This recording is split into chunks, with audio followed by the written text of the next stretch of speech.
carece dessa mesma, não carece dessa mesma percepção. E o que ocorria então? Essa pessoa, né, com mais consciência ou menos consciência, ela vinha contar para nós a necessidade dela.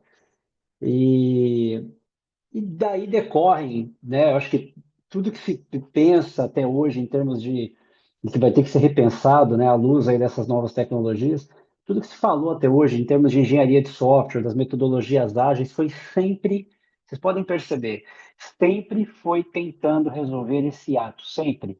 Todas as metodologias de elicitação de requisitos em geral, né, estruturadas aí dentro da engenharia de software nas suas várias vertentes, sempre foi tentando resolver esse problema fundamental.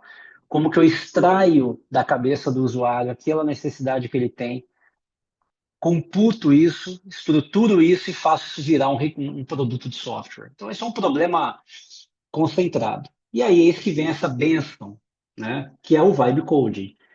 O vibe coding ele dá condições hoje de um usuário incauto, com nenhum conhecimento estruturado, sentar com uma IA, eu já vou definir logo de cara aqui que eu tenho um problema terrível com esse termo inteligência, ainda bem que tem o artificial na sequência, e que é um repetidor de um monte de informação que ela tem, que é uma coisa profusa, que para a capacidade humana sempre vai ser muito complicado, né? Vai ser muito limitado a nossa capacidade não só de armazenamento, como de processamento, do mesmo volume de informações que a IA é capaz de armazenar e processar, e na mesma velocidade. E aí, a IA, com muita velocidade, muita destreza, consegue interpretar aquela linha de pensamento, porque ela vai juntar aquele monte de informação que ela tem em torno de um determinado assunto, vai combinar com a necessidade daquele usuário e magicamente vão surgir ali telas e funcionalidades que resolvem o problema daquele usuário. É lindo e eu vou dizer com muita segurança. Em algum momento, se já não era, vai ser, se não está sendo muito, será necessário para a gente, de uma vez por todas, sanar essa dificuldade que sempre existiu de entender a necessidade desse usuário. E eis que daí, como ninguém, ou, bom, ninguém, como eu acho que tem talvez poucas pessoas tentando explicar o que está acontecendo, deriva desse vibe coding uma percepção de falar, opa, peraí, eu posso então levar isso do jeito que está para dentro das fábricas de software. E é aí que a gente tem que começar a tomar algum cuidado. Bom, algum não, muito cuidado. Por quê?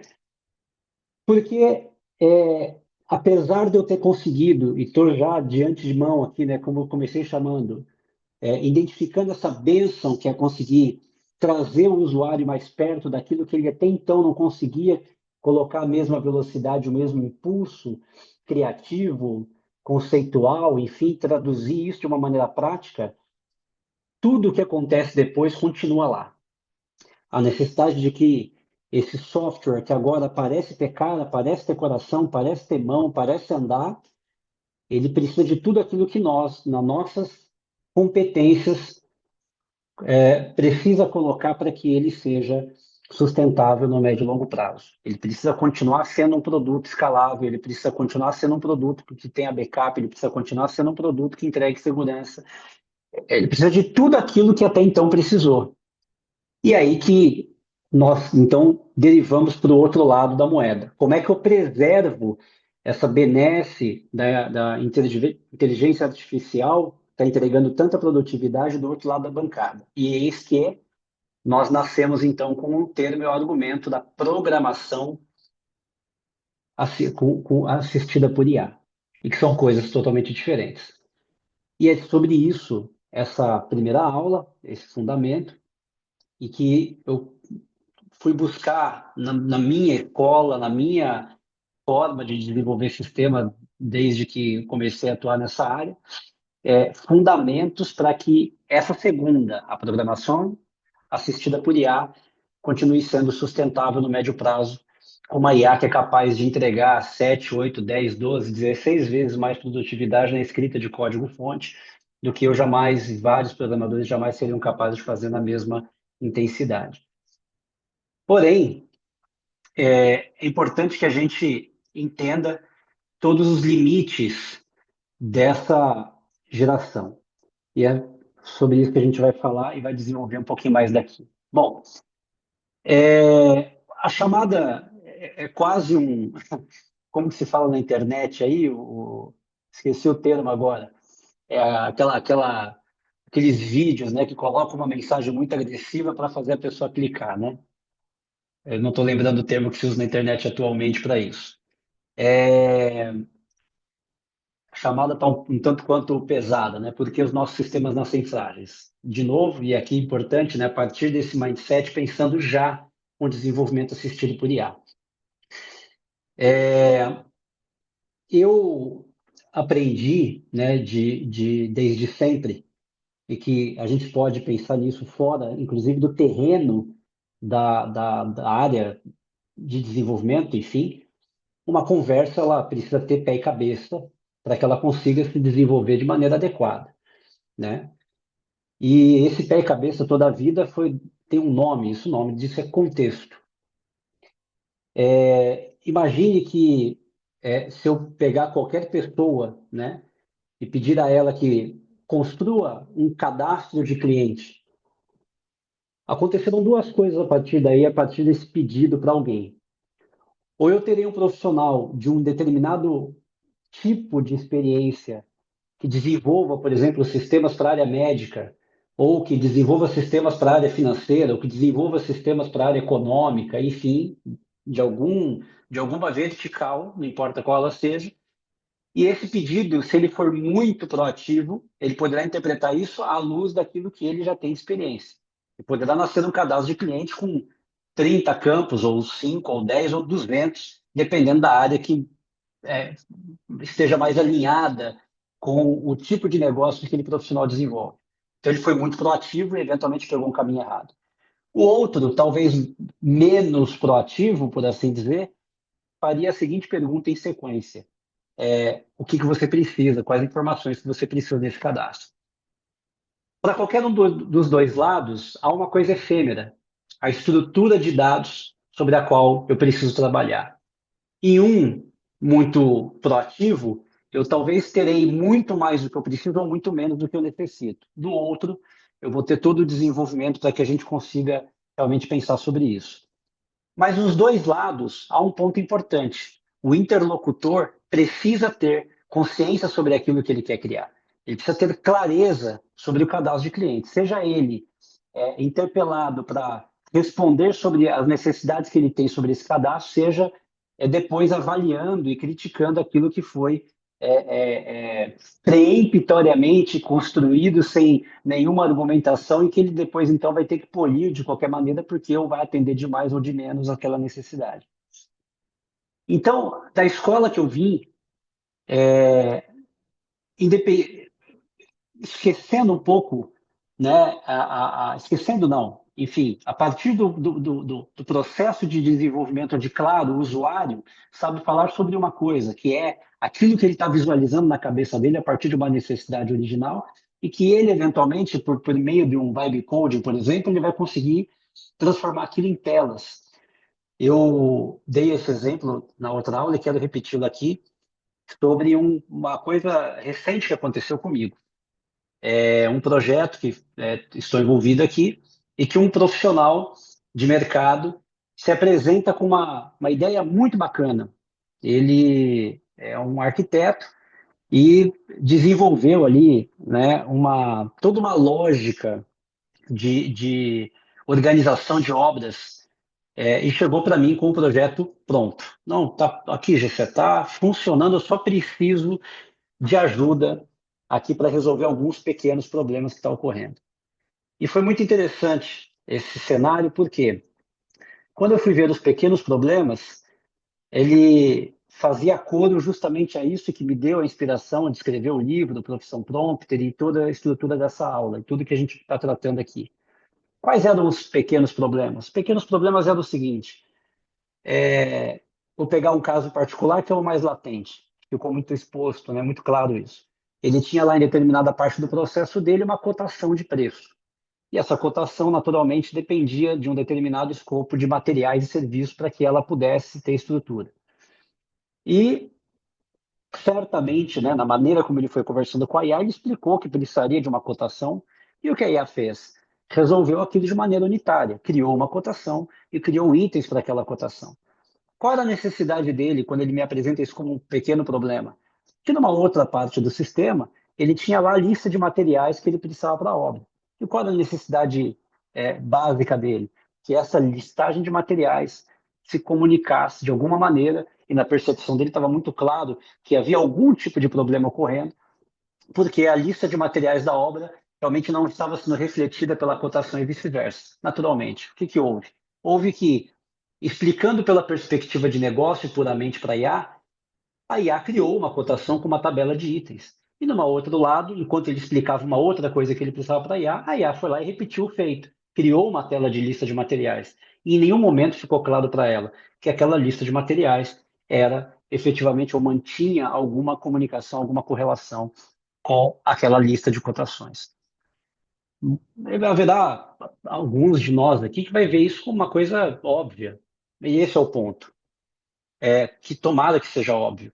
Porque é sobre esse óbvio que a gente precisa ter o cuidado de pensar a partir daqui, quando a gente fala dessa programação assistida por IA. A estrutura de dados, as consistências de negócio, elas precisam estar disponíveis e claras para a IA o tempo todo. É um pouco mais do que só prompt, porque prompt é sessão.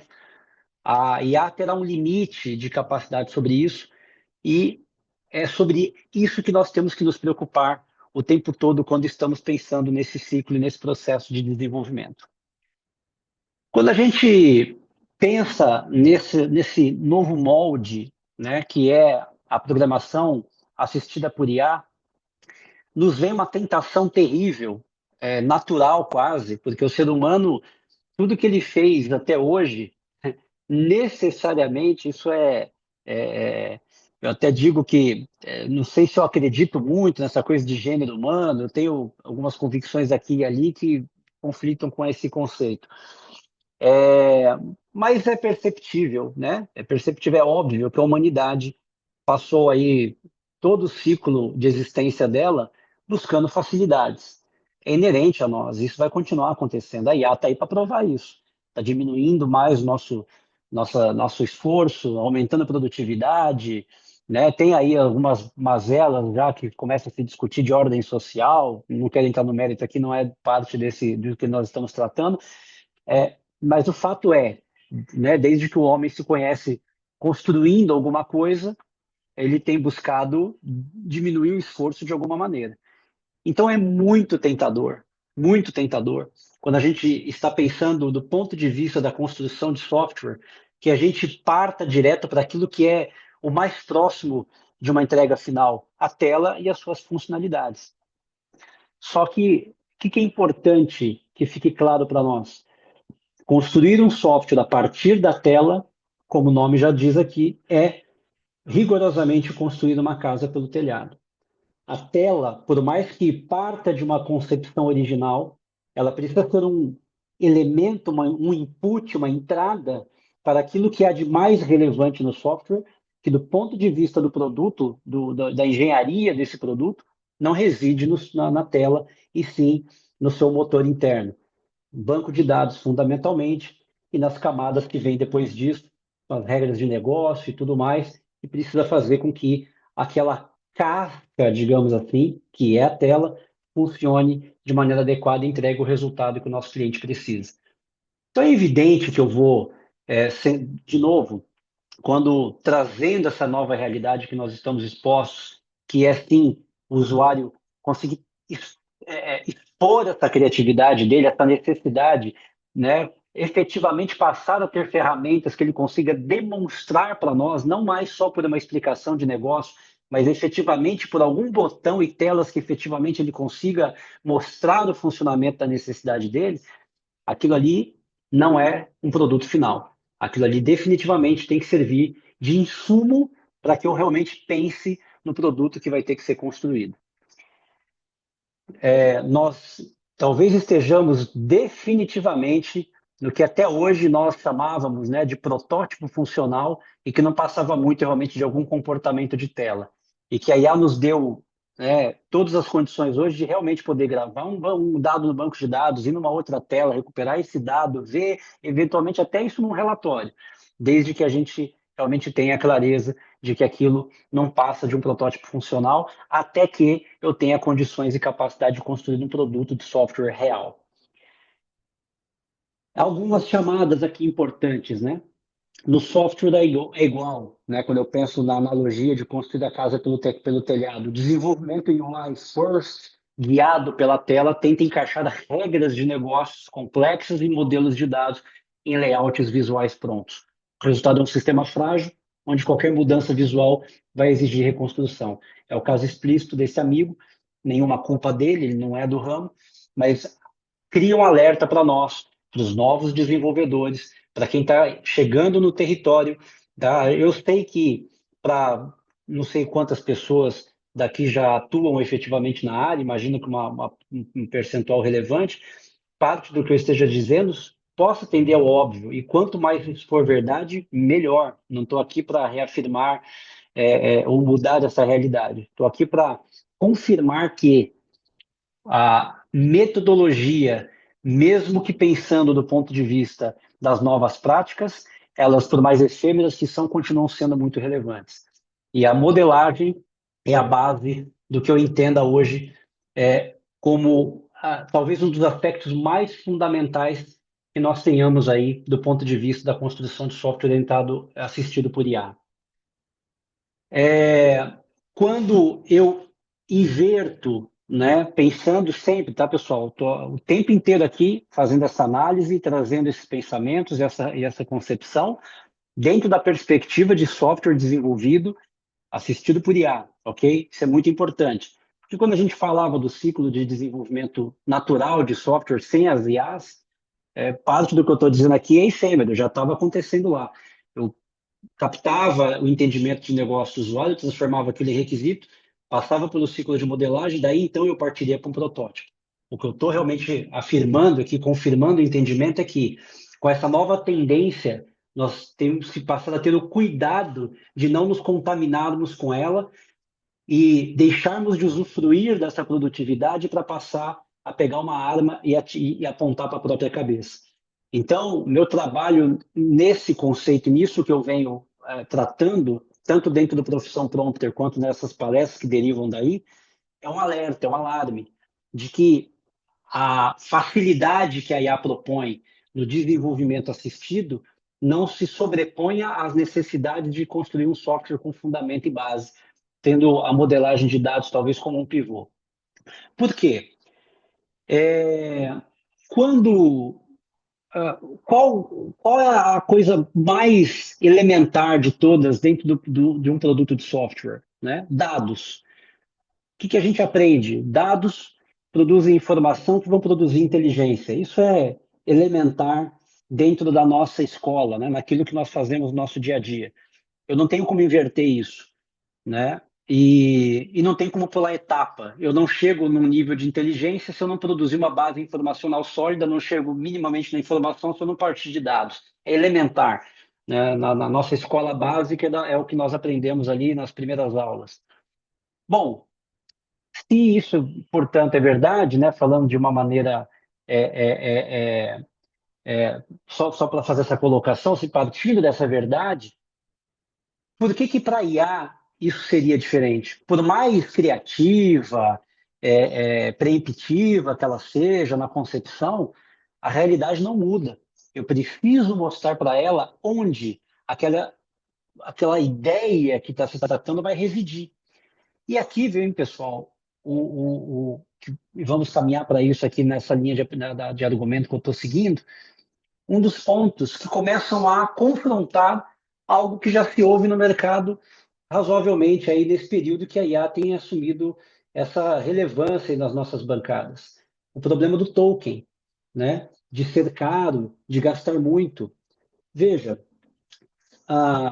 pouco atrás aqui, quando estava explicando sobre o fluxo, né, de eu chegar para uma pessoa e falar, construa um cadastro de cliente, vou pegar o caminho Se bem que qualquer um dos dois levaria mais ou menos para o mesmo lugar. Mas vamos pegar o caminho da pessoa que faria as perguntas, da pessoa que deveria entender sobre o que nós estamos falando. Ela começaria a perguntar, tá, mas quais informações que você precisa?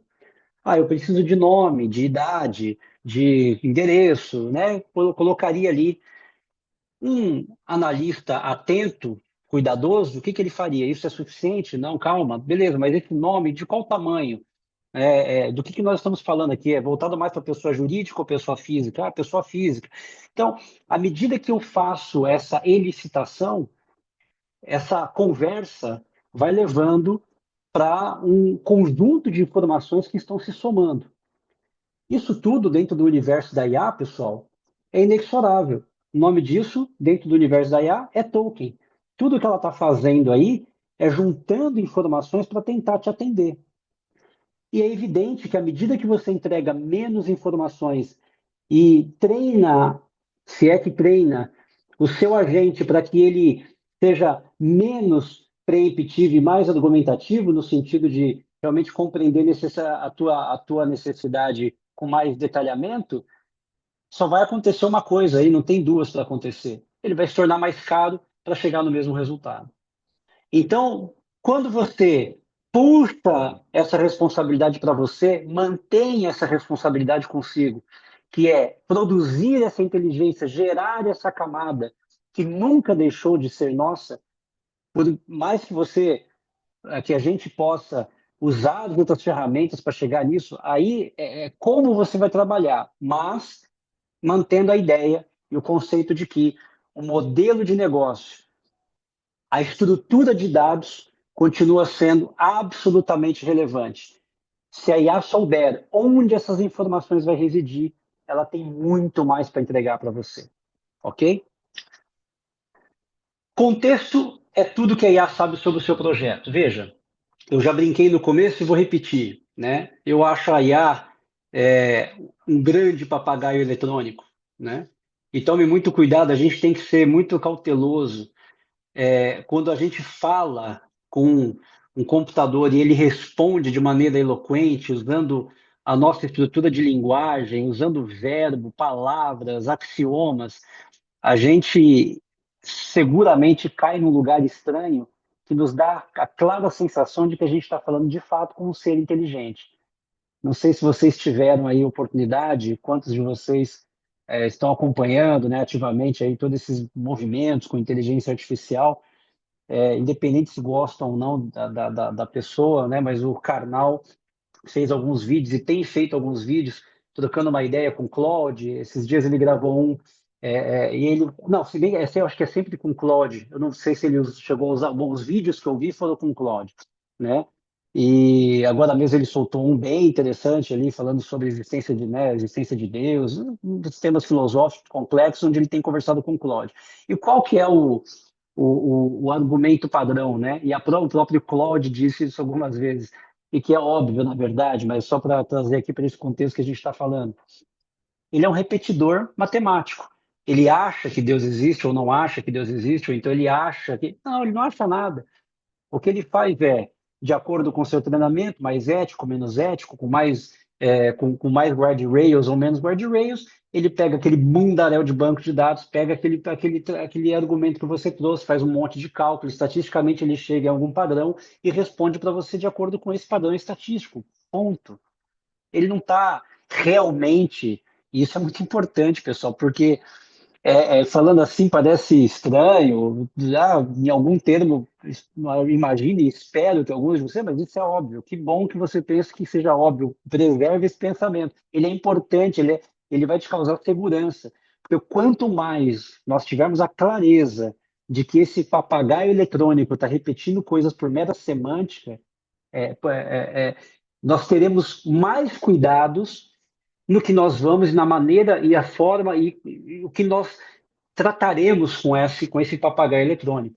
Muito útil, fundamental, irreversível, mas tendo a clareza de que nós estamos tratando com um ser não inteligente de fato. Ou seja, ele muitas das vezes está só repetindo coisas que nós estamos entregando para ele. E aí a gente volta a esse tema, contexto é tudo que a IA sabe sobre o seu projeto. Portanto, quanto mais dentro desse contexto estatístico eu puder gerar consciência da minha necessidade para a IA, menos ela vai ter que buscar do território dela, insondado por nós, porque é um mundo, para poder ficar realmente alinhado com a nossa necessidade. Não é que a gente não vá querer, e aí depende de que lado do jogo você está, se você está lá com uma IA, trocando uma ideia para realmente formular a tua necessidade de negócio, estruturar a sua modelagem, estruturar a sua ideia, isso é um trabalho útil e necessário. Se você vai extrair dali, para em cima daquilo você realmente ir para um outro agente que vai trabalhar em cima do desenvolvimento e vai produzir código-fonte. Bom, então, essa IA, a que você usou para te ajudar a formatar aquele negócio, né? Você vai querer contar com o máximo de criatividade que ela vai ter. Aumente a temperatura o máximo que você puder desse agente, deixa ele ser criativo para contribuir com a sua ideia. Você no controle, você sabendo o que você precisa, para que se extraia daí esse insumo que vai servir como requisito, como estrutura para essa outra IA que possivelmente vai ser menos criativa, é, mais apegada à estrutura que você colocou efetivamente, com uma temperatura talvez muito mais baixa, para que ela evite ser mais criativa do que a própria ideia que você está concebendo. Então, a regra de ouro, isso vai nortear uma parte fundamental do que nós vamos tratar a partir de agora. A IA não possui memória persistente própria e não conhece o seu negócio. Tudo que ela gera é uma resposta matemática baseada estritamente no volume e na qualidade de contexto que você coloca na mesa de trabalho dela. E se você não colocar volume e qualidade de contexto na mesa de trabalho dela, acredite, ela vai virar atrás ali, vai ver uma biblioteca gigante, que é tudo que já passaram para ela, e ela vai tentar recuperar de lá, porque ela tem uma missão, responder o seu prompt. Essa é a obrigação dela, é para isso que ela foi construída. E se você não cuidar com aquilo que você está entrando, tem outro jargão no na nossa área que é muito importante, a gente nunca pode se esquecer dele, que é garbage in, garbage out. Não tem processo transformacional no caminho. Nunca teve e possivelmente nunca terá. Talvez com muitos filtros de talvez outras IAs para tentar prevenir um pouco. Mas esse jargão ele continua válido. Se eu der um contexto ruim, se as estruturas de dados que eu fornecer para a construção do meu aplicativo não forem sólidas, mas estiverem alinhadas com o propósito do meu negócio, o que vai sair é um produto que não tem a sustentação necessária para se manter no médio e longo prazo. Então, vamos evoluir aqui para ter certeza do nosso entendimento de como que a IA pensa. É, é óbvio que eu produzi esse material utilizando inteligência artificial. Não no seu conteúdo, porque ele se baseou fundamentalmente no livro que eu escrevi, que também teve IA. Eu escrevi um livro de aproximadamente 20 páginas e acreditem se quiser, à vontade. Escrevi as 20 páginas desse rascunho de livro, que era a ideia fundamental daquilo que eu queria construir, e o Maiá produziu algo em torno de 280 páginas lidas, tá? É importante ser dito isso. Quero deixá-los seguros de que se alguém quiser ler o livro, saiba que ele foi revisado. E esse material deriva daí. Por que eu fiz esse disclaimer aí, que eu achei interessante aqui desse material quando ele foi produzido? Eu adorei a aspas no Pensa. Entendendo como a IA pensa é de uma virtude até estranha da IA em ter colocado isso, que achei maravilhoso. Modelos de linguagem não possuem memória persistente nativa entre sessões de chat. Cuidado, não se enganem. Quando você está num chat GPT, ele aprendeu a ler outras conversas suas para transformar numa espécie de memória persistente, onde ele vai assumindo características da sua persona para poder continuar tentando te responder, e o cuidado e o perigo, sempre muito mais perto da sua característica do que das dele. Ou seja, em algum momento, você está só se olhando no espelho. E a gente tem que ser também cuidadoso com isso. Nós não somos margem de perfeição, temos muito a aprender, portanto, devemos ser cuidadosos, inclusive nisso. quanto nós estamos perguntando para nós mesmos para que aquela resposta venha da maneira que a gente gostaria que ela viesse. Ver quantos viés tem nessas coisas e quanto isso pode se tornar perigoso, tá? É, questionar assim é uma virtude, né, muito clara, né, que nós precisamos praticar para a gente confirmar as nossas certezas e polir, né, as nossas decisões, enfim. E isso é uma questão filosófica fundamental, né, para que a gente evolua. Se eu acreditar que eu estou num parâmetro de perfeição, eu paro. E isso para nós é muito grave e muito perigoso. Então, cuidado, porque chat GPT, por exemplo, uma base relevante das respostas que ele dá à medida que você, o Gemini, faz a mesma coisa, né, é usar muito da sua persona para responder você sobre questões que você está levando para ele. Então a gente tem que ser muito cuidadoso por isso. Não uma vez só, eu conversando com o chat para modelar coisas, enfim, ele me respondeu assim, não uma vez só, algumas vezes ele me respondeu assim: olha, baseado na forma como você costuma fazer tal coisa, eu faria, ou seja, ele já começa claramente a parar de olhar para alguma coisa a mais que ele pudesse estar trazendo, porque ele está olhando, e aí eu tenho que argumentar, falar, não, para de olhar um pouco para como eu costumo fazer isso, eu quero realmente aqui uma ideia nova, enfim, então eu tenho que pedir para ele olhar menos para mim e para realmente poder me trazer algo novo, tá? Então, voltando aqui, né, ao entendendo como a IA pensa, cada requisição enviada à API é tratada de forma isolada e independente. Ou seja, a gente não pode esquecer que, no final do dia, uma IA nada mais é do que um programa de computador ligado a uma API que responde a um chamado e entrega uma resposta no final. É efêmero, é óbvio, que bom, mas não tira isso da sua mente para lembrar, né, de ser mais argumentativo e tomar os cuidados que a gente tem que tomar, né, para poder ter um resultado de qualidade.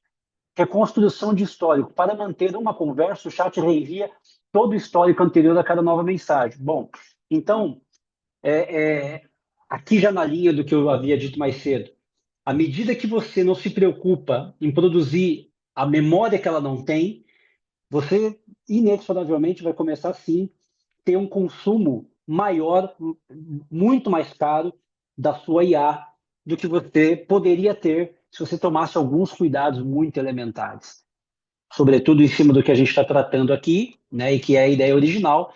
Se você pegar um tema caro, a construção de software, que é a modelagem de dados, e fazer com que isso se torne persistente ali para que só a gente tenha aquilo disponível na memória dele ali e com condições de se manter na linha que você precisa para desenvolver aquilo que você está criando, ok?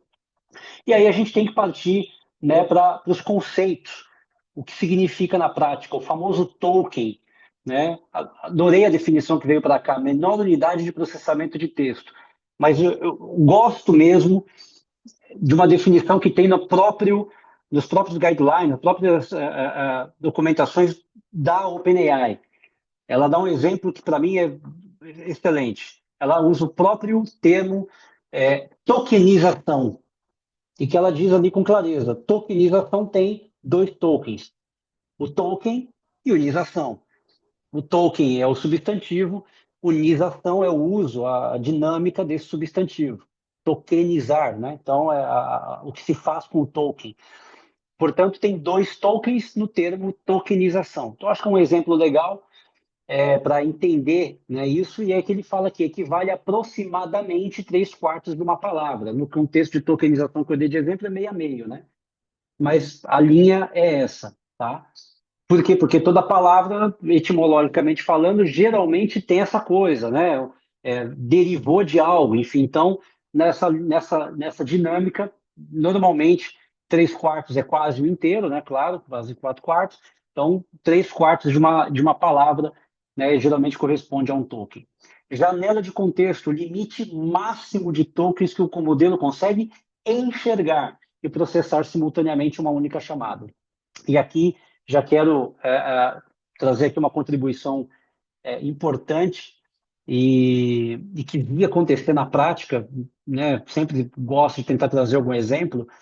Tenho dito isso na aula anterior e nessa aqui. Eu absolutamente quero me posicionar aqui, quem sabe no futuro, mas não quero fugir um pouco do termo especialista. Acho que tudo isso que está acontecendo é muito novo para eu ou qualquer pessoa realmente ser um especialista. Tem muita coisa ainda para a gente realmente aprender, quebrar a cara, ajustar, melhorar para pensar em cunhar um termo como esse. O que eu estou trazendo para vocês, já dei alguns exemplos, vou dar mais um agora, são coisas do meu cotidiano, coisas que estão acontecendo aqui, na minha bancada, no meu trabalho, nesse momento.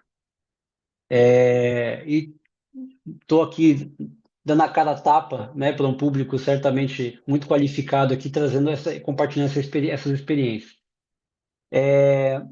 Acabou de vir aí para nós um projeto em que claramente o que estava acontecendo, né? Muitas operações concomitantes utilizando de agentes de IA para o desenvolvimento de um projeto. E, às vezes, esquecendo um pouco desse carinha aqui, dessa janela de contexto. A IA esquece. A IA vai esquecer mesmo durante um processo de uma sessão, se esse desenvolvimento ficar muito alongado. Invariavelmente, em alguns momentos de sessões mais longas, você vai precisar relembrá-la de coisas que ela já fez, eventualmente, naquela mesma sessão. Então, apesar do meu parâmetro inicial, da tudo que eu estou tratando aqui, ser fundamentalmente um modelo de dados, que eu estou pensando no big picture, na coisa mais ampla, que é o produto, os mini produtos, né, a tela, uma funcionalidade, um algoritmo, ele não vai precisar de menos estruturas de dados. Claro que não vai ser um modelo de dados, mas uma estrutura semântica precisa o suficiente que ajude a IA a se conduzir por determinado propósito. O que eu quero dizer? Deixa eu tentar traduzir isso e colocar de uma maneira mais objetiva. Aprendam a fazer to-dos com a IA. A gente tem que, sempre, pessoal, lembrando que a IA é esse grilo falante eletrônico, esse papagaio eletrônico. O que você tem que fazer o tempo todo? Criar um caminho para ela, criar um guardrail, criar uma estrutura que ela consiga criar o caminho por onde ela vai andar.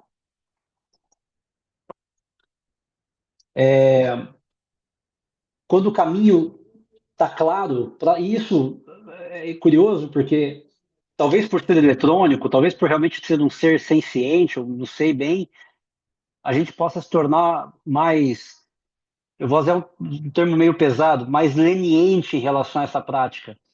Quando na verdade nós mesmos, como ser humano, como seres humanos, na nossa prática de trabalho cotidiana, eu imagino que parte de vocês já tenha passado por aí. Eu tenho quase 30 anos de prática profissional,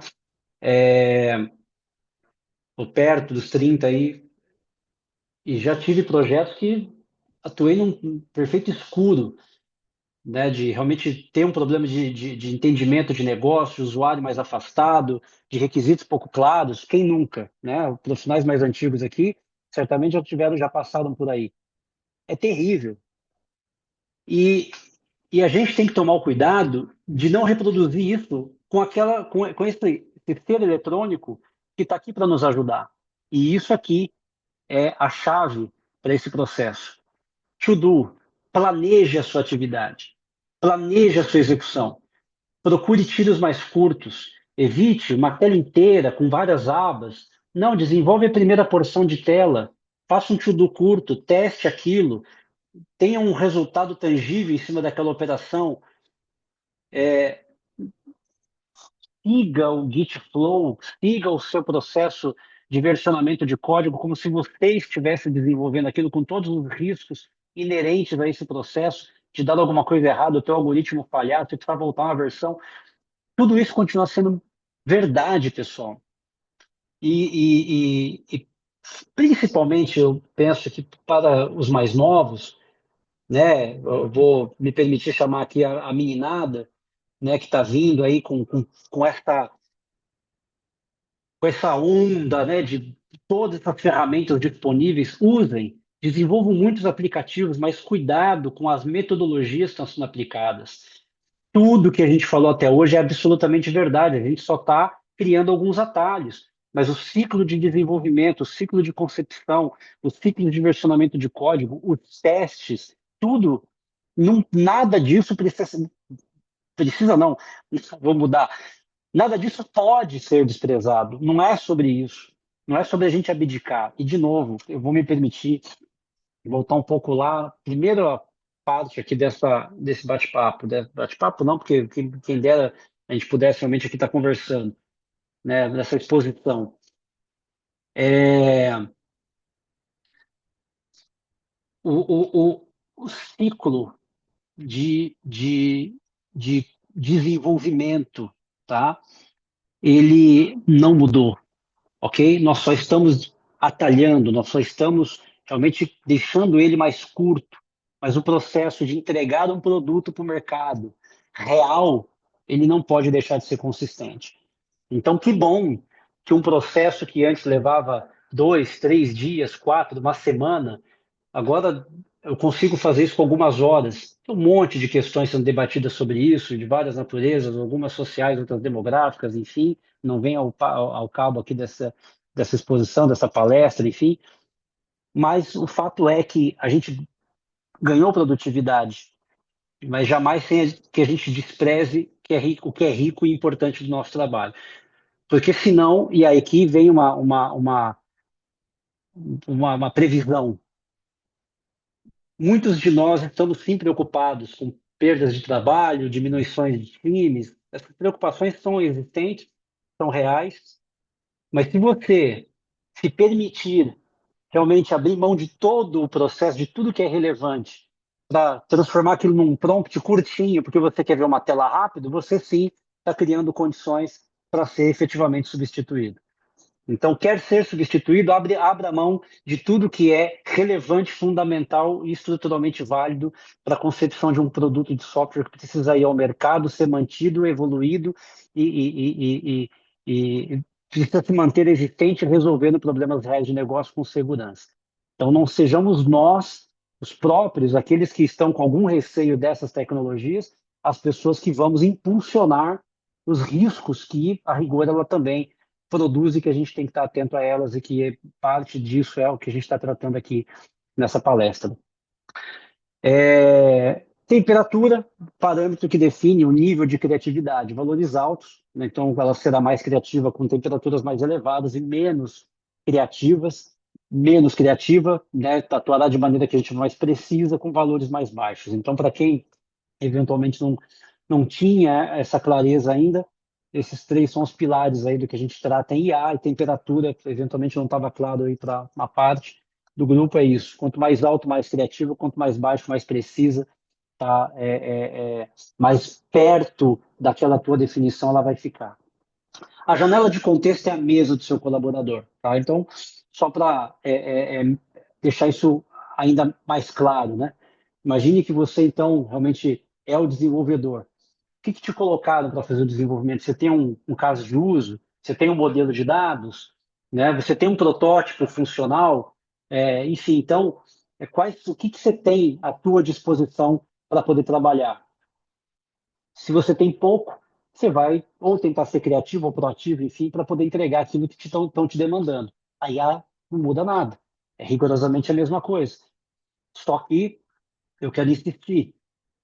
O modelo de dados, tá? Para mim, do que eu trabalho, de como eu tenho feito, dos resultados que eu tenho obtido, tem se tornado um dos ativos mais valiosos dentro desse contexto de desenvolvimento assistido por IA.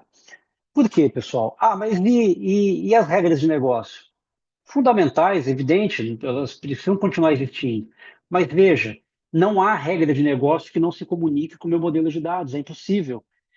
E ainda com uma outra condição muito interessante: quanto mais consciente do dado que deverá ser armazenado, dos seus domínios, né, dos seus domínios discretos ou estruturais, enfim, dos tamanhos que os campos têm e das relações cardinais que as tabelas têm entre si, dos relacionamentos, quanto mais consciente a IA tiver desse processo, mais elementos ela vai ter para criticar, inclusive, as próprias regras de negócio.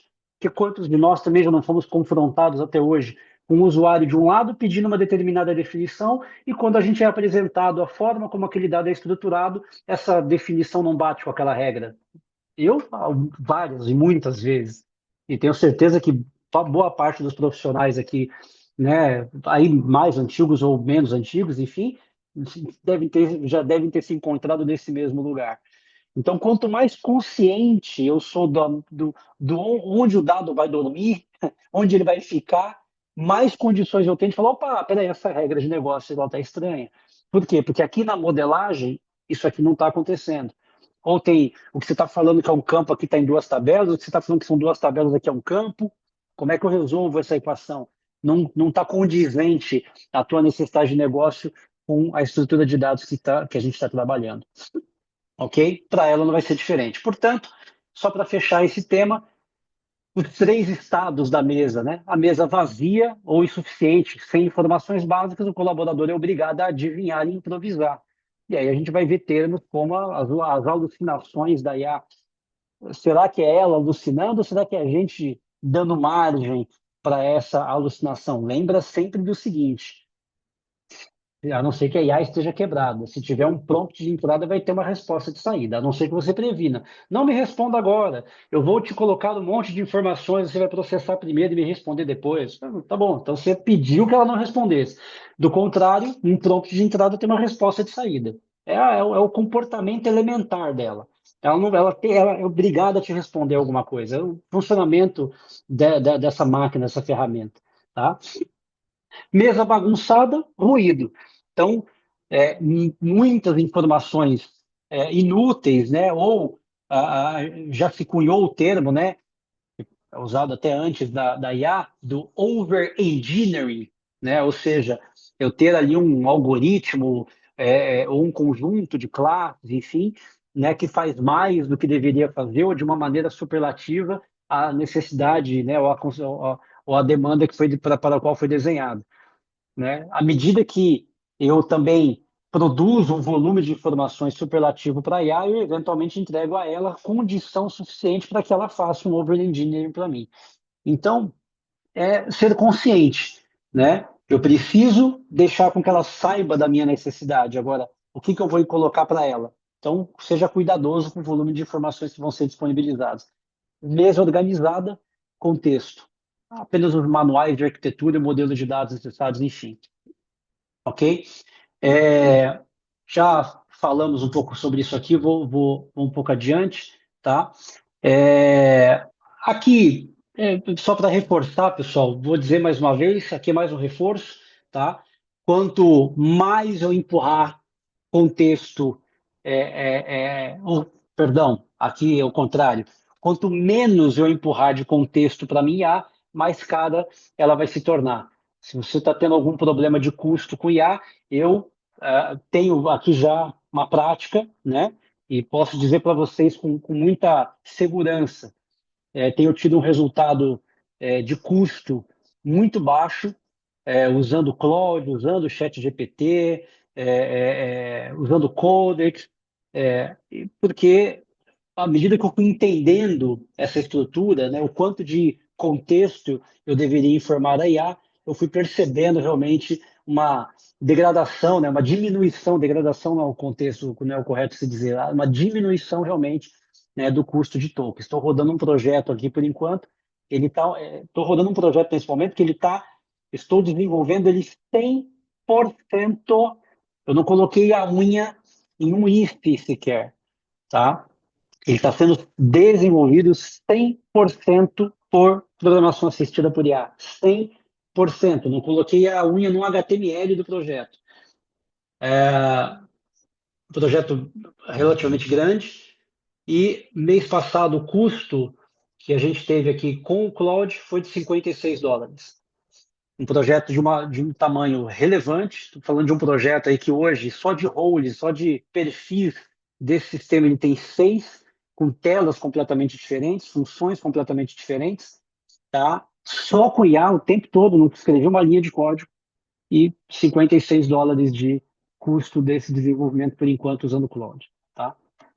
Já comparei com outras iniciativas que estão, o nosso antecessor mesmo estava com um custo muito mais elevado, mantendo, em essência, estava trabalhando da mesma maneira, tá? Então, só para dar uma exemplificação.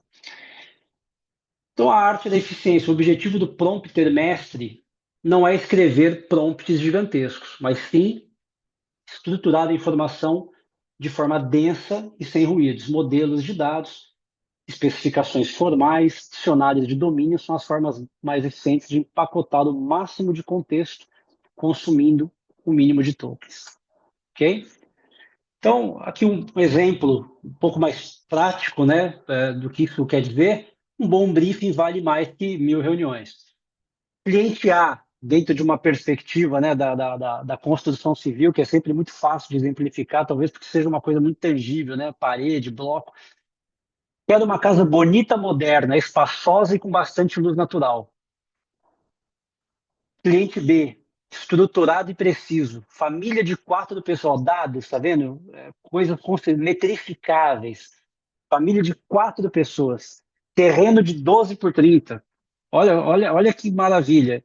Então, se eu tivesse, inclusive, falando com uma IA, né, para ela me ajudar a desenvolver uma planta inicial de uma casa, ela já sabe a quantidade de pessoas. Já existem cálculos muito claros aí, né, principalmente nesse segmento da arquitetura, para casas de determinado estilo e padrão econômico, enfim, qual é a metragem adequada para as pessoas terem o um mínimo de conforto. Então, esses cálculos já existem, isso é, né, desse segmento. Então, quando eu falo família de 4 pessoas, eu dei informação riquíssima para alguém que é desse segmento, seja ele uma IA ou uma pessoa, né, treinado naquele setor. Aí eu dou a segunda informação mais precisa ainda, ou seja, eu falei que família de 4 pessoas e dou o tamanho do terreno. Criei a margem. Então eu falei, ó, 4 pessoas habitarão nesse espaço. Olha que interessante.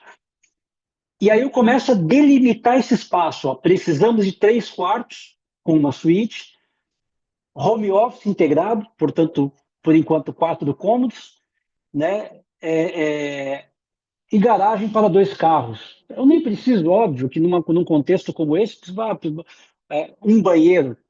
Aí vem algumas pré-definições. Uma casa tem um banheiro social, apesar de que aqui, se fosse para ser até um pouco mais estruturado, poderia ter sido colocado um banheiro social, enfim, né? E garagem para 2 carros. Então, eu sei o dado que vai viver ali dentro, eu conheço os limites, delimitei a estrutura, isso é maravilhoso. Quem recebe o melhor projeto? Pergunta que vale R$ 1, né? Porque não pode valer 1 milhão, porque tá muito fácil, né, para valer 1 milhão. É óbvio que o cliente B fornece restrições físicas, financeiras e funcionais claras. O arquiteto não precisa adivinhar nada. Talvez ali, claro, vai esmiuçar outros aspectos ali, decorativos, enfim, mas ele já tem o mais importante para começar um trabalho. Ele pode, com mais duas instruções, se for uma casa de ticket médio, está num bairro periferial, ou então metropolitano, ou então centro urbano, enfim, então ele vai dar mais 2, 3 elementos ali mercadológicos, demográficos, enfim, e o arquiteto tem condições de desenhar uma planta inicial. Na engenharia de prompt, o modelo de dados e as especificações técnicas são um briefing do cliente B. Sem eles, você está agindo como cliente A e dependendo puramente da sorte. Ok?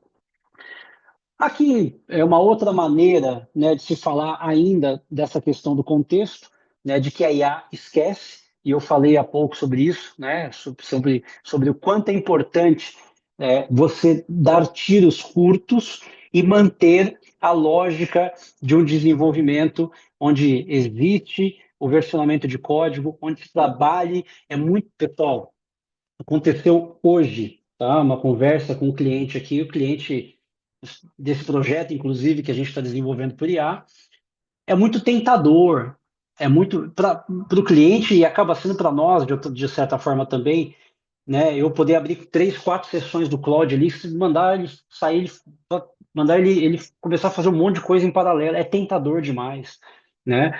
A gente quer entregar para o cliente está precisando, os tempos estão cada vez mais curtos do mundo, né, para as coisas, até em função, né, do advento, né, dessas ferramentas, então isso tem deixado, né, óbvio, a humanidade mais acelerada, e os estudos são fenômenos sociais, filosóficos aí que estão já claramente sendo debatidos aí por muitos. Então é tentador eu abrir 4, 5 sessões ali do meu projeto para fazer um monte de coisa em paralelo. Muito cuidado com isso, pessoal, tá? Por quê? Porque deixa eu usar um termo técnico fácil de ser compreendido aqui, uma cagada em uma sessão qualquer dessa, você expõe o projeto eventualmente para dar 2, 3, 4 horas de trabalho, tá? Então, vai trabalhar em paralelo, seja consciente com a estrutura de trabalho que está sendo conduzida. O que você está entregando? Vai fazer parte da mesma unidade? Esse paralelismo não vai pôr a um risco conceitual o teu projeto? Então, e por que eu estou usando esse argumento, né, da IA esquece e trazendo um pouco mais desse fenômeno? Porque tá interligado, tá? A, a, a, a, essa intenção de querer ser cada vez mais produtivo, ela te condenar, né, numa iniciativa que poderia realmente, você já vai ganhar 6, 7 vezes, até mais, eventualmente, de produtividade. Então, procure ser mais eficiente naquela linha, fecha, testa, valida, entrega, você já vai ter feito uma coisa de 10, 11, 12 horas, 14, 20 horas em uma, duas, já tá bom. E aqui, eu acho que eu quero me comunicar, inclusive, com os delegadores, né? As pessoas que estão aí à frente de equipes de desenvolvimento, que já começam a ter, né, a programação assistida por IA, calma, cuidado, tá? Não, não, não. A gente tem muita coisa sendo aprendida ainda com essas ferramentas. Então a gente tem que cuidar de não estar somatizando essa facilidade de uma maneira irresponsável, né, de começar realmente a ir além e forçar essa máquina e os corresponsáveis por todo esse processo, que serão os desenvolvedores, os arquitetos, tá, a ultrapassar a linha de segurança que vai permitir que a gente continue tendo projetos de software bem desenvolvidos, seguros, né, que a gente não manche uma reputação que muitos de vocês devem saber disso, claro, né, que custou a chegar, né? Quantos, né, dentro desse universo de software não traz aí, né, um mercado que olha sempre meio ressabiado sobre a qualidade do produto, sobre, né, o que a sustentação dessa solução, né, no médio e longo prazo. Então, custou a gente criar, né, ferramentas, argumentos, segurança para poder entregar produtos com solidez. A gente não pode pegar todo esse aprendizado, empacotar, jogar pela janela, porque agora eu vou num prompt, escrevo ali, sai 3, 5, 10, 20 telas em 2 dias, tá? Não vamos confundir uma facilidade prototipal de concepção com uma entrega de produto final. A essência, tá? Até porque aqui eu já começo a me aproximar um pouco aqui do fim, realmente, já estamos 19h20, perdão, 8h20, né? Eu estou uma hora atrás aqui. É, e eu quero que a gente saia, né, dessa palestra, tá, com o que é a essência do que eu quero dizer, tá? A essência do que eu quero dizer é saindo da proposta técnica que é elementar, modelo de dados como coração da estrutura de negócio que eu estou tratando com a IA, quase como se fosse um motor, mais importante ainda que as regras de negócio. Mais importante tá fundamental. Então, essa é a essência técnica, mas a essência conceitual do que eu estou realmente querendo dizer, tá, é que a gente tome muito cuidado com uma possível, um termo feio, né, com a preguiça que pode nos tomar, natural, quase natural, pela facilidade que essas ferramentas tendem a nos entregar. E que a gente não confunda as capacidades em cima do que esses produtos estão propondo. Trabalhe com o Lovable para fazer as telas, entender, conseguir até, nem que seja você mesmo, se o seu usuário não tiver a condição de poder produzir isso, não tem problema, que seja você, vai lá no Lovable, fala um monte de coisa lá para ele, usuário, que é isso, que é aquilo, tal, beleza, porque muitas vezes você mesmo não está conseguindo ainda chegar no entendimento final daquilo que está sendo necessário para o teu cliente. Então, nenhum problema você se usar do vibe coding como ele se propõe a ser, para poder trazer, tirar do mundo das ideias e trazer para algo tangível, que pareça um botão com uma tela que vai para um banco de dados e grava numa tabela, no registro de uma informação lá, para que você consiga validar aquela ideia. Use isso, abuse disso, não tem problema. A essência do que eu trago no Profissão Prompter é que a gente não misture a coisa de concepção, de design, de ideia, com aquilo que nós chamaremos de produto final de software, que é a entrega dessa solução no mercado. Essa é a linha tênue do que é a minha exposição, ok? E claro, e aí tem os motores disso que eu estou explicando, que foi ao longo do que foi apresentado aqui, ok? Memória persistente é o dossiê do seu projeto. Então, fica aí, né, o que compõe o dossiê? Modelo de dados, entidades, atributos, chaves que o modelo de dados propõe, glossário de domínio, a linguagem ubíqua do projeto para evitar termos ambíguos, e especificações de API, contratos formais de endpoints e payloads. Então, é a especificação mais pura, elementar possível na memória da sua IA, para que ela não se desvie muito, porque ela vai, mas não se desvie muito do propósito e da estrutura de negócio que você está criando. E aí, o ponto central, né, pelo menos do ponto de vista técnico, do que eu venho expor e do que é a essência, né, do livro e do que eu venho propondo, a modelagem de dados, a espinha dorsal do contexto. De todos os artefatos técnicos que você pode fornecer para a IA, o modelo de dados é o mais poderoso e estável. Veja, pessoal, mesmo regras de negócio, elas têm uma certa volatilidade, seja porque passa por momentos da empresa, se você estiver desenvolvendo um software governamental ligados a questões de políticas públicas, isso tudo tem muita versatilidade, né? O que a gente sabe, né, que oferece pouquíssima versatilidade e ainda bem, por um lado, modelo de dados, estruturas de dados. É claro que aqui eu posso ser confrontado, e eu mesmo vou trazer um pouco desse confronto para a gente refletir um pouco aqui sobre isso. Hoje já se tem, né, muitas iniciativas dos modelos de dados aí orientado a objeto, baseado em documentos, né, como o JSON propõe, com toda a elasticidade que o JSON tem, de eu poder ir lá e criar um atributo a qualquer momento. Agora, quanto disso, sem a devida consistência, vai ser suportável para o futuro. Mesmo um documento JSON, com toda a sua elasticidade estrutural, de ser um mero texto, onde eu vou lá e, pum, do nada surge um campinho novo naquele JSON, ok, mas como ele se comunica com o resto das estruturas de dados que já estavam lá?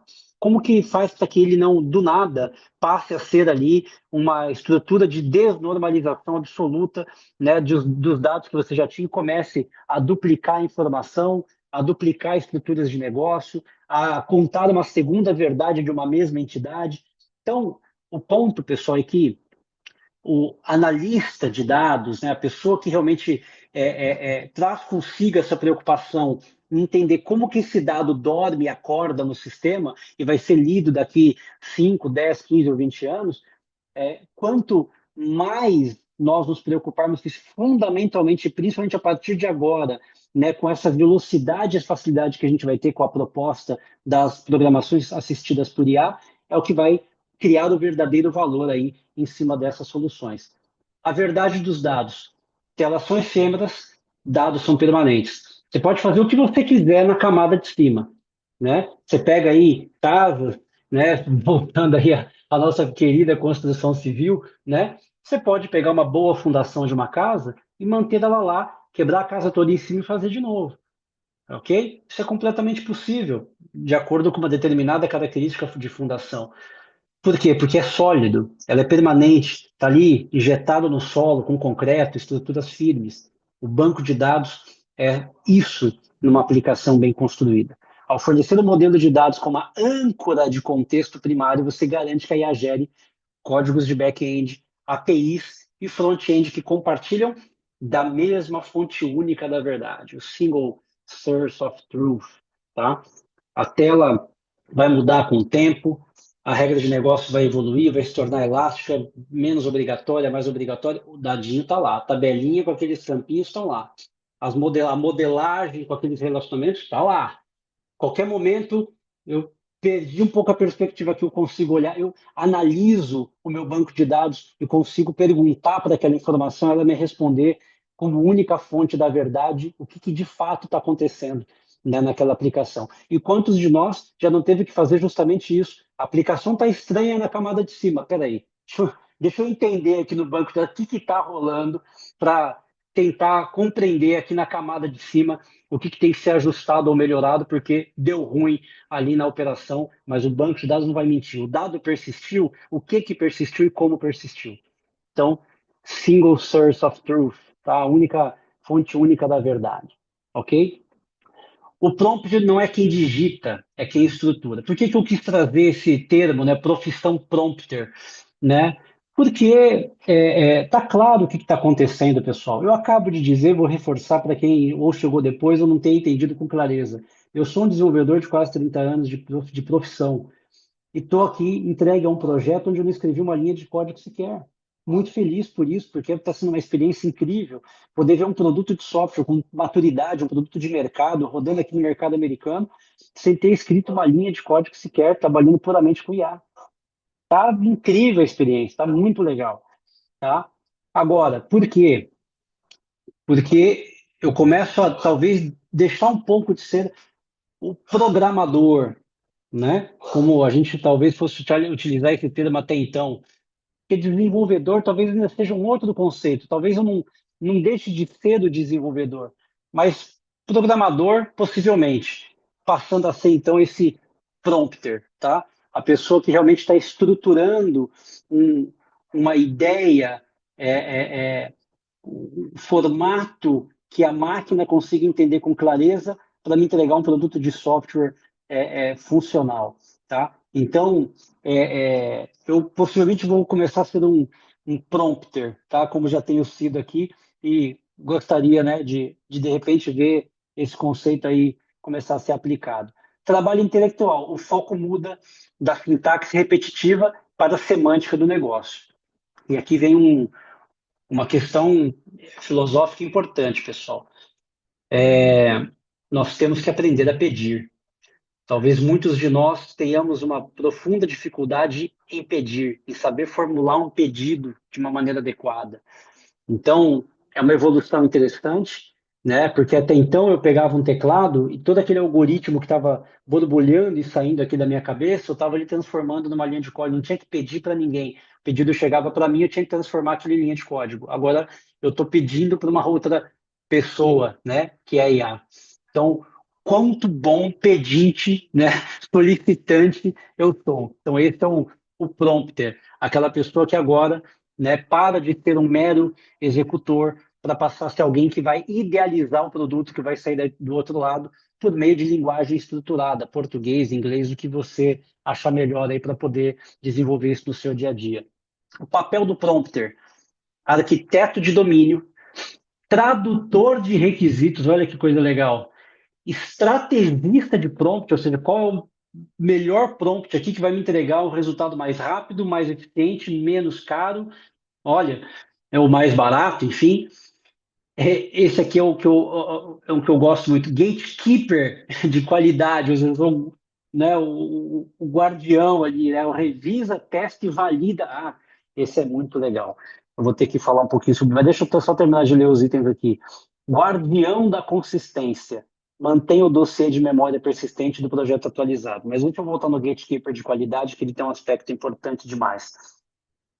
Eu acabo de dizer, repetir, já repeti de novo, né? Estou desenvolvendo aqui um projeto puramente por IA. Eu reviso todo o código dele? Não, mas eu aprendi a duras penas aqui a ter um agente que faz a revisão de código.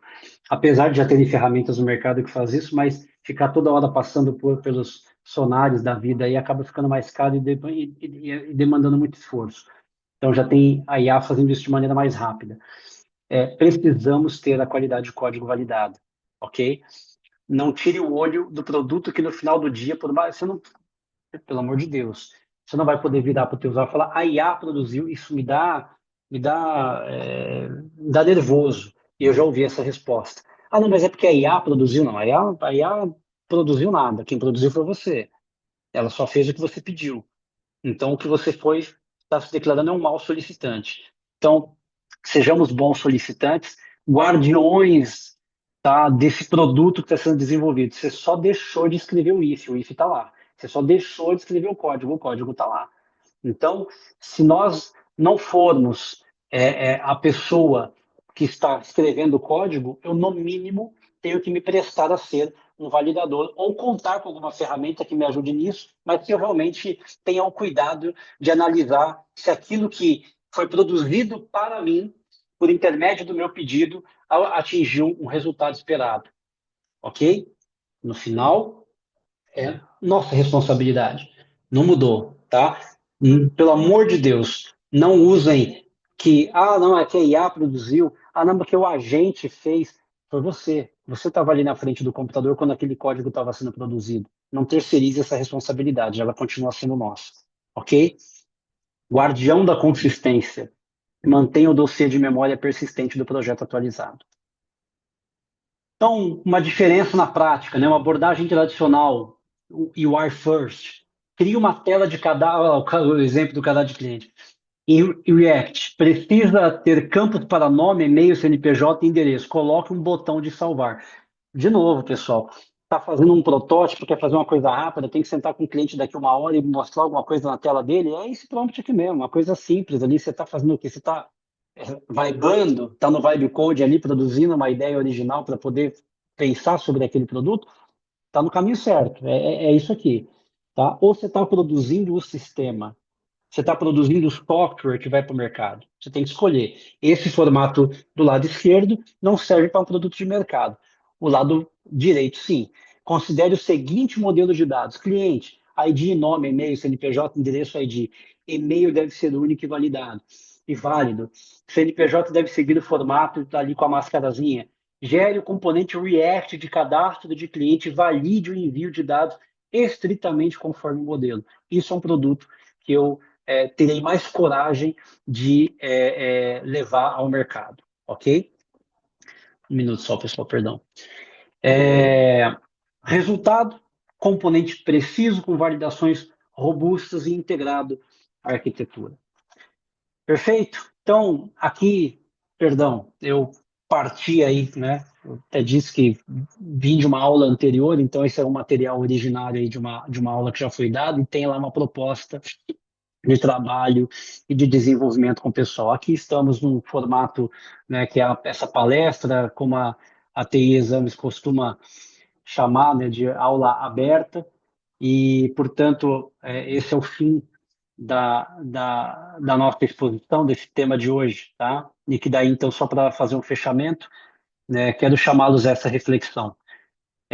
Cuidado com a preguiça que vem ao nosso encalço, tá promovida aí pelas facilidades, pela celeridade, pela simplicidade, de certa forma, com que essas ferramentas propõem. Eu entendo a, a paura, esse ranço que vocês possam ter quando a gente vai no YouTube e tem uma chamada ali, construa o seu app em 3 dias. Eu participo da mesma preocupação, tá? Que a gente tenha o cuidado para quem está nas linhas aí de demanda, para quem está nas linhas de delegação, para quem está na linha de planejamento de software, cuidado. Ficou mais rápido, está mais ágil, temos como entregar mais em menos tempo, mas não prescindindo de tudo que é valioso para que a gente continue tendo respeitabilidade e produtos de software que realmente atendam às necessidades dos nossos usuários, dos negócios, em qualquer que seja o segmento para o qual você atue. Então, essa é a mensagem. Agradeço, Flávio, a oportunidade, o espaço, poder estar aqui mais uma vez, né? Já estive aqui um ano e pouco atrás, aí o tema era IA também, estava ligado um pouco a um outro ponto do que a gente já vinha fazendo naquele momento. Bom, vou fechar por aqui, se o Flávio quiser fazer um complemento, eu puder complementar também de alguma maneira, eu continuo à disposição. Mais uma vez, obrigado pela paciência de todos terem me ouvido até aqui. Obrigado pela oportunidade. Obrigado, Gessé. Não sei se você aceita que o pessoal faça algumas perguntas para você especificamente. Eu tenho medo, mas eu Antes, posso. quanto tempo a gente tem disponível? É, Flávio, assim, considerando o tempo da palestra em si, alguns minutos, mas eu consigo me estender aqui por mais 10, 15 minutos, sem problema nenhum, tá bom? Tá, então, pessoal, se alguém tiver alguma pergunta a respeito do tema de hoje, tá? A gente vai ficar limitado a uns 5 minutos para não comprometer o tempo do Gessé. Eu vou liberar o link do certificado da aula de hoje e convidá-los para ser. Aliás, nós vamos ter mais duas aulas ainda sobre inteligência artificial nessa semana. Amanhã nós vamos fazer uma aula sobre conceitos relacionados a agentes de IA. Então, para quem ainda não entende o que é um agente de IA, amanhã nós vamos fazer uma aula sobre isso. E na sexta-feira vamos ter aula com o Joás sobre aspectos de segurança no Vibe Coding. Daí vai ser uma aula um pouco mais técnica. Hoje a aula foi um pouco mais sobre princípios, uma aula de preparação de terreno, tá? Então nós vamos ter mais duas aulas ainda essa semana, tá? E quero reforçar aqui para quem ainda não teve a oportunidade de conhecer o nosso programa de MBA em Gestão e Governança de Inteligência Artificial. Nós estamos em curso nesse exato momento. A turma já está tendo aula, inclusive muitos nem sabem quem a gente acaba trazendo aqui na TI Exames para ministrar aula. Nesse exato momento, a turma está tendo aula com o Ricardo Wagner, que nada mais, nada menos foi o gerente de produto do Copilot na Microsoft até 2024. Ele estava à frente desse projeto, foi responsável pelo lançamento do Windows Vista, então a gente trouxe ele para cá e ele está contribuindo com a jornada do AI Business Leader, que começou no dia 6 de junho. Então esse MBA ainda vai percorrer. Aqueles que estiverem interessados em evoluir, dá para embarcar na turma que está acontecendo ou nas próximas turmas que vierem a acontecer relacionadas à trilha. Estamos conversando com o professor Gessé, ainda não está batido o martelo nas datas e como vai ser de fato oferecido, mas temos a intenção de oferecer um curso que vai expandir exatamente o conteúdo apresentado hoje para aqueles que queiram entender com mais propriedade como fazer essa parte de desenvolvimento com inteligência artificial, especificamente relacionado ao mundo de aplicativos. Então, fique atentos, em breve a gente vai mostrar a ementa em que nós estamos aí negociando em conversas com o GCE para que a gente possa trazer esse conteúdo e a gente só não fique mais em termos de conceito, a gente já percebe que as nossas formações, de forma geral, elas têm evoluído muito desde 2024, quando houve o grande boom de inteligência artificial. Então, fazíamos muito aula sobre letramento, sobre conceitos, e agora a gente começa a ter uma conversa um pouco mais avançada, sair dessa área de definir o que é IA e entender algumas coisas mais sofisticadas. Isso acontece tanto nas aulas abertas, como também dentro do próprio programa de MBA, que é composto aí por formações. Se alguém quiser fazer alguma pergunta, levante a mão, encontre um ícone levantar a mão, eu abro o microfone. Caso não tenham, agradeço a participação. Lembrando que amanhã a gente vai ter uma aula, provavelmente a partir das 19h15 novamente, sobre o mundo de agentes de IA. Então, uma aula bastante interessante para quem precisa entender como funciona essa arquitetura, o que como esses agentes de fato operam, para que eles servem. Então, a gente vai ter uma aula mais didática e introdutória para aqueles que precisam de fato entender esse conceito, tá? E na sexta-feira, uma aula mais técnica relacionada à parte de segurança em Vibe Coding, tá? Mas será bastante técnica com o professor Joás. Eu acho que não temos dúvida hoje, Gessé. Ficamos por aqui, então. Agradecer novamente pela entrega do conteúdo e fiquem atentos que em breve a gente vai trazer novidades para vocês. A gente se encontra amanhã, aqueles que estiverem interessados em dar continuidade no tema. Obrigado a todos, uma boa noite.